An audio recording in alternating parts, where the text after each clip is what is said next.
Vocês acompanharam aí as últimas informações com o Globo Esporte. Agora vamos aqui, pessoal, com o Sport Center da ESPN, trazendo as últimas informações do Fluminense, já deixando os créditos ao canal da ESPN Brasil. Torcedor do Flusão, se não é inscrito no canal, se inscreva, deixe seu like e o seu comentário, que isso faz uma enorme diferença pra gente aqui dentro da plataforma. Agora, sem mais enrolação, bora pro conteúdo. Hoje, o Flamengo conseguiu solidificar um trabalho tão rápido, é incrível.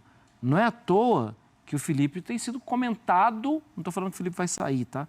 Mas o trabalho do Felipe tem sido observado fora do Brasil, porque o trabalho dele é um trabalho bom. E muito rapidamente ele conseguiu fazer a coisa funcionar, mudar, né, do jeito que estava. Mas, Marcela, o Fluminense está num outro estágio de trabalho. É um estágio também que o Mano está colocando agora um pouco mais da cara dele, que na temporada passada tudo que não podia acontecer era o Fluminense cair, ele conseguiu fazer com que o Fluminense não caísse. Então agora ele está tentando se equilibrar para montar um time competitivo para a temporada. Isso quer dizer que o Fluminense não vai ganhar de jeito nenhum? Não quer dizer nada. Só que eu acho que já foi mais equilibrado. Por exemplo, quando o Fluminense foi campeão, era mais equilibrado. Aí tinha um Marcelo desequilibrando, arrebentando. E como jogou bem, né? E era um time no auge do Fernando Diniz, do dinizismo. Então ali era um equilíbrio, porque o elenco do Flamengo era melhor, o Flamengo tinha jogadores com mais características decisivas, mas o Fernando Diniz potencializou os caras para aquele momento, os caras jogaram demais. Fluminense. Hoje eu acho que tem um desequilíbrio em favor do Flamengo. Mesmo o Fluminense estando no seu melhor momento da temporada, e aí muito pouco, né? Mas ainda assim, são muitos jogos sem uma derrota, são 9 jogos já sem derrota desse Fluminense. O Fluminense que goleou na Copa do Brasil, o Águia de Marabá. Mas foi o Águia de Marabá, mas foi um 8-0, saiu marcando gols, depois venceu o Caxias. Ou seja, as adversidades, depois teve o Volta Redonda, o 4-0, as adversidades foram aparecendo para esse Fluminense e ele foi conseguindo superar o que nem víamos no final da temporada passada. Isso não faz muita diferença para esse time? Faz, claro que faz, porque o encaixe do time do Mano Menezes foi acontecendo e o time vem desempenhando melhor, o que, por exemplo, aconteceu no início do jogo, até aquela sonora lá do Thiago Silva contra o Madureira, se eu não estou enganado, em Cariacica, que era o time que o time não caminhava, não andava, sofrendo muito com calor, enfim, alguns problemas desse time do Fluminense, mas eu lembro que a gente conversava sobre isso, sobre os reforços da equipe do Fluminense, o Canóbio, a gente falou que é a cara do Mano Menezes, aí teve a mudança de achar o Arias por dentro para substituir o Ganso, também o Otávio agora ali como volante, o Hércules também como volante, o Martinelli encaixando um pouco mais, enfim, o Fuentes como lateral esquerdo, acho que vale o destaque, vem se apresentando muito bem, principalmente ofensivamente, mas vem bem. Então, essa caminhada do Fluminense das 9 partidas que você citou, claro que dá um peso, porque é nítido e o sinal de que o trabalho está se encaixando, as peças estão se encaixando, estão conseguindo conversar melhor em campo. Mas mesmo assim o Flamengo é favorito, tem que ser realista, tem que falar. Qual o favorito? Qual favorito? Colocar na porcentagem ali. 60-40 para mim. 60-40? 60-40 para mim, porque sim, o trabalho do Felipe Luiz já... Tudo bem que o Mano Menezes também já estava no Fluminense no ano passado, mas o trabalho em si, o modelo de jogo mudou. E são muitos novos jogadores que chegam. São os reforços que chegaram. Enfim, o Cano, por exemplo, agora está conseguindo fazer gol, coisa que ano passado ele não estava conseguindo fazer. Tudo bem, vai ter a ausência do Bruno Henrique, que é o cara, até agora, desse campeonato carioca do lado do Flamengo, mas aí foi o que o Marra falou, você mesmo também citou o Luiz Araújo. O Luiz Araújo já vinha pedindo passagem também. E tudo, tem o Juninho, mas eu penso que ele provavelmente vai empurrar o Plata para fazer ali a posição central e vai colocar o Luiz Araújo como segundo atacante. E é o que ele, enfim, já vem fazendo em algumas dinâmicas. Então, sim, continuo achando... vai ser um jogo bom, ao meu ver, mas para mim o Flamengo é favorito ainda. Pois esse é a coisa, né? Qualquer time que vai jogar contra o Flamengo vai ver o Flamengo em um estágio um pouco mais avançado do trabalho, porque o Felipe Luiz está desde o ano passado e conseguindo fazer esse Flamengo jogar muito bem. Mas o Fluminense, como ele cresce nesse momento, e você olha, aí vê o Arias, Claro, jogador. jogadoraço. Canóbio marcando gol. Cano voltando a ter a bola, a conseguir ter a bola e conseguir marcar. Thiago Silva. Única derrota do Flamengo para o Fluminense. É claro que o Flamengo também... E é clássico, né? E é Fla-Flu. É claro que o Flamengo também olha de um jeito Certamente. diferente. O Felipe deu uma entrevista ótima pós Flamengo e Vasco. Sim. Quando ele falou assim, não, a imprensa pode falar, tudo assim, mas aqui dentro todo mundo sabe quem é o Vasco. Todo mundo sabia, estava todo mundo preparado.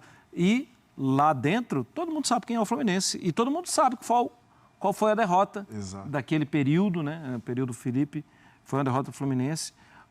Da genialidade do Ganso. Isso.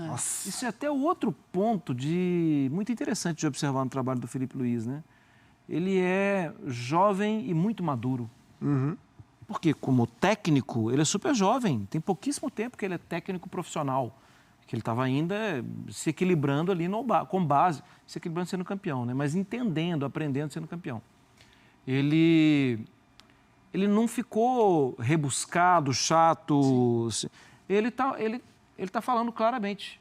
Olha, eu vi na imprensa, mas aqui dentro a gente sabe o que está acontecendo. A gente está por dentro, a gente respeita a história e tal. E isso é muito bom para o torcedor também, sabe? Porque o torcedor entende que não tem soberba, que o time trabalha, que não é ganhar um jogo, é chegar em dezembro bem. Isso são sinais muito positivos do trabalho inicial do Felipe. Qual a postura desse Fluminense para a primeira partida e o segundo jogo mando do Flamengo, né? Eu tô rindo que antes de você perguntar eu ia falar sobre postura, sobre questão tática, porque a gente foi surpreendido até. A gente falava no jogo do primeiro turno, né, de Flamengo e Fluminense, e a gente falou do seguinte, que pro Fluminense seria melhor, porque o Fluminense tem um jogo mais reativo. E ali tem ali a contra-ataque e tudo mais, que o Flamengo tem mais a questão da posse de bola. Isso foi justamente o contrário. O Fluminense marcou muito em cima, o Flamengo não teve condições de sair jogando, o Flamengo não conseguiu sair jogando, explorou bola longa, tentando lá, enfim, com o Rossi, tentando quebrar a bola na frente, como foi até na final da Supercopa do Brasil, contra o Botafogo, que saiu o gol assim. Mas o Flamengo não conseguiu sair jogando. Então, eu estou curioso para saber qual vai ser a postura do Fluminense. Sim. Se vai ser essa de repetir essa marcação em cima para impedir que o Flamengo construa o seu jogo lá de baixo, ou se vai recuar um pouco ali, bloco médio, para sair em contra-ataque, aproveitando a velocidade dos caras, que é o Arias, o Canóbio e o Serna, justamente para servir o Cano. Mas eu estou curioso para saber qual vai ser a dinâmica do time do Mano Menezes. Se vai repetir, primeiro, de marcar em cima, ou se vai marcar um pouco mais abaixo. Bom, veremos. Vamos falar agora do show. É isso aí, torcida, e vamos para mais uma notícia. Bruno Henrique, jogador do Flamengo, desfalca a final do Carioca. É desfalque aí para o clássico contra o Fluminense. A equipe do Flamengo não contará com o Bruno Henrique para o primeiro jogo da final e provavelmente o segundo também, né, pessoal? Como trouxe ali o Sport Center da ESPN. Na final do Carioca contra o Fluminense, o camisa 27 do Flamengo sentiu dores na posterior da coxa direita na última partida contra o Vasco e foi substituído por Luiz Araújo. A informação é do jornalista Vene Casagrande do SBT.